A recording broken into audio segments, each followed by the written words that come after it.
আসসালামু আলাইকুম। ফিরে এলাম অপসরিস কিচেনে খুব সহজ একটি রেসিপি নিয়ে। আজকে আমাদের অপসরিস কিচেনে আমরা রান্না করব ইলিশ পোলাও। ইলিশের এই সময়ে ইলিশ দিয়ে ইলিশের যে কোনো রেসিপি আপনারা খুব সহজেই করতে পারেন, কারণ ইলিশ এখন মোটামুটি সহজলভ্যই। আজকে আপনাদের সাথে ইলিশ পোলাও রান্না করার সময় শেয়ার করব কিছু টিপস অ্যান্ড ট্রিক্স। চলুন আমরা ইলিশ পোলাও এর রেসিপিটি দেখে আসি।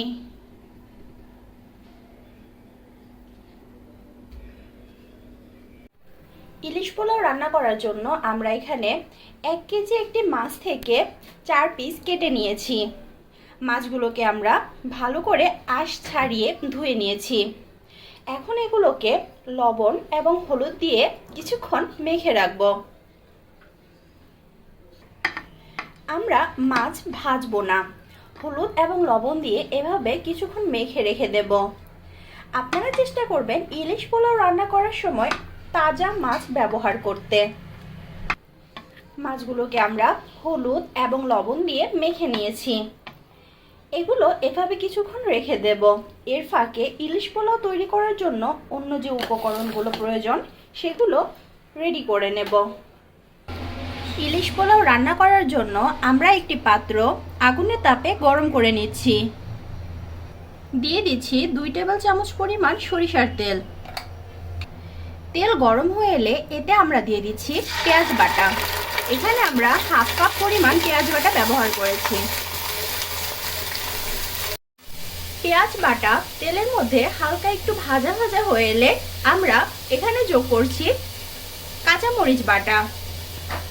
এখানে আমরা 7 থেকে 8টি কাঁচামরিচ বেটে নিয়েছিলাম। এখানে আমরা দিয়ে দিচ্ছি জিরা বাটা। এখানে 2 টেবিল চামচ পরিমাণ জিরা ব্যবহার করেছি। এবার পানি দিয়ে মশলাগুলো খুব ভালোভাবে কষিয়ে নিতে হবে। ইলিশ পোলাও রান্না করতে আমরা এখানে মশলা হিসেবে ব্যবহার করেছি পেঁয়াজ বাটা, কাঁচামরিচ বাটা এবং জিরা বাটা। মাছ যদি ফ্রেশ হয় তাহলে তো অল্প মশলাতেই হয়ে যায়। আপনারা চাইলে আদা বাটা, রসুন বাটা এবং অন্যান্য মশলা দিয়ে ব্যবহার করতে পারেন, কিন্তু আমাদের মতে সেটা ইলিশ পোলাও হবে না, সেটা হয়ে যাবে ইলিশ বিরিয়ানি। তাই আমরা এখানে অল্প মশলা ব্যবহার করে ইলিশ পোলাও রান্না করার চেষ্টা করছি।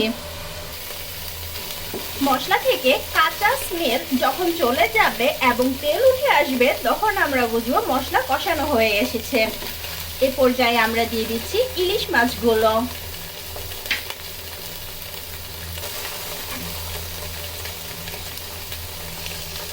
আমরা ইলিশ মাছগুলো মশলার সাথে ভেজে নেব, রান্না করব না। ইলিশ মাছ খুবই নরম হয়, তাই ইলিশ মাছ ভাজার সময় খুবই সাবধান থাকতে হবে। ইলিশ মাছ আমরা পানি দিয়ে রান্না করব না, মশলার সাথে একটু ভাজা ভাজা করব।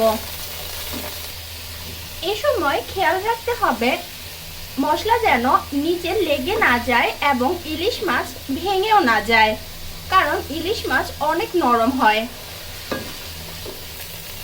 এভাবে আমরা মাছ উল্টে পাল্টে মশলার সাথে খুব ভালো করে ভেজে নেব। যখন আমরা বুঝবো মাছগুলো ভাজা ভাজা হয়ে এসেছে এবং ইলিশ মাছের কাঁচা স্মেলটাও আর নেই, তখন আমরা মাছগুলোকে মশলা থেকে তুলে নেব। আমরা মাছগুলো একটি প্লেটে তুলে নিয়েছি। ইলিশ মাছ ভাজার এই মশলার মধ্যে আমরা একটু পরিমাণ সয়াবিন তেল দিয়ে দেব। এখানে আমরা কিছু মরিচ দিয়ে দিচ্ছি। এই মরিচগুলোর মাথা হালকা একটু ভেঙে নিয়েছি। এখন আমাদের চাল দেওয়ার পালা। এখানে আমরা 1 কেজি পরিমাণ চাল ধুয়ে ভালো করে পানি ঝরিয়ে রেখেছিলাম। চালগুলো আমরা মশলার মধ্যে দিয়ে দিলাম। এখন ভালো করে নেড়ে নেব। আমরা চালগুলোকে ভালো করে মশলার সাথে ভেজে নেব। আমরা এখানে 1 কেজি পরিমাণ কালিজিরা পোলাওয়ের চাল ব্যবহার করেছি। আপনারা চাইলে অন্য যে কোনো চাল ব্যবহার করতে পারেন। এ পর্যায়ে দিয়ে দিচ্ছি লবণ। আমরা মাছ হলুদ দিয়ে যখন মেখে রেখেছিলাম তখন সেখানে লবণও ব্যবহার করেছিলাম। এজন্য পোলাও রান্নার জন্য যেটুকু লবণ প্রয়োজন সেইটুকু লবণ আমরা দিয়ে দিলাম। আমাদের চাল ভেজে নেওয়া কমপ্লিট। চাল যখন ভালো করে ভাজা হয়ে যাবে এতে আমরা দিয়ে দেব পানি।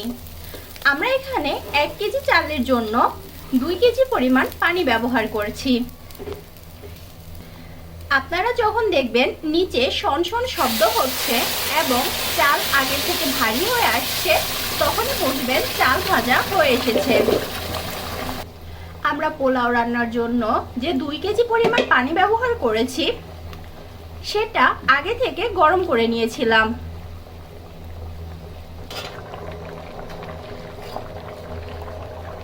রান্না করতে করতে পানি যখন এ পর্যায়ে চলে আসবে তখন আমরা দিয়ে দেব আগে থেকে তুলে রাখা ইলিশ মাছগুলো।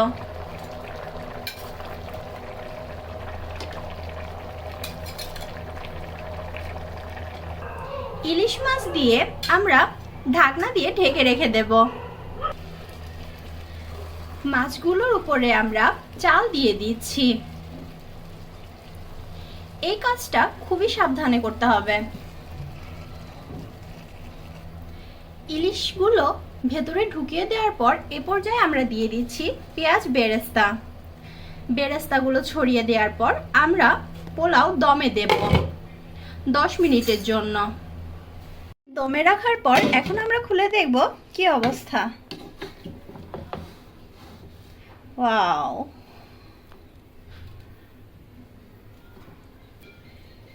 দেখুন আমাদের ইলিশ পোলাও কত সুন্দর ঝরঝরে হয়েছে এবং মাছগুলো একদম ভেঙে যায়নি।